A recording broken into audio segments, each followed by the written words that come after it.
السلام عليكم ورحمة الله وبركاته. شن حالات وليا قفنا هالوداجن متى كواد واحد تاي قرشاش نرشاد كل ده وليا قفنا هالوداجن كلي هار كانوا تكون نتيجة ذلك كنا حياة يك كفر حياة متى لواد واحد تاي حرير كعلى ده هاي أما تعيل كاجع عندنا هو شيء إسكاموس مركز كورستان حلال سكون نقطان تذكر جدًا وجانية لكن أنت كرئيسة وحكس تاي عدي كرا أفكار إسكايسو حاسدين أيا دحدين كشقين كرا ولا سكوكين دير كرا أذو وحكس تاي عدي كرا afkaaga iska hayso midda saddexaad waxay tahay lacagta ama rasaaqda ku soo gashay intuu ilaahay ku siiyay qarso oo iska aamus waxa dhici karta waa lagu ileen karaa aduu wax kasta ayaa dhici kara waa lagu xaasidi karaa afkaaga iska hayso oo iska aamus midda afraad waxay tahay sirahaaga qarso qof walbo saaxiib la tahay saaxiib kale ayuu leeyahay iska aamus waxaa jira dad shaarka saaxiibtinimo gashan laakiin sidaad moodaysaa aan ahayn midda shanaad ugu dambaysa waxay tahay noloshaadii hore waxyaabihii aad soo martay aad soo qeybtay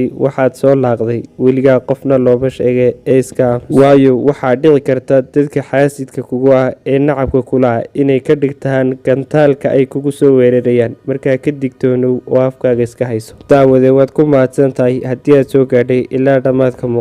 muuqaalka ligsaar sidoo kale haddaad nagu cusub tahay subscribe channelka haddaad hore noola joogtayna waad ku mahadsan tahay muuqaalkan ligsaar siina share gare wassalaamu calaykum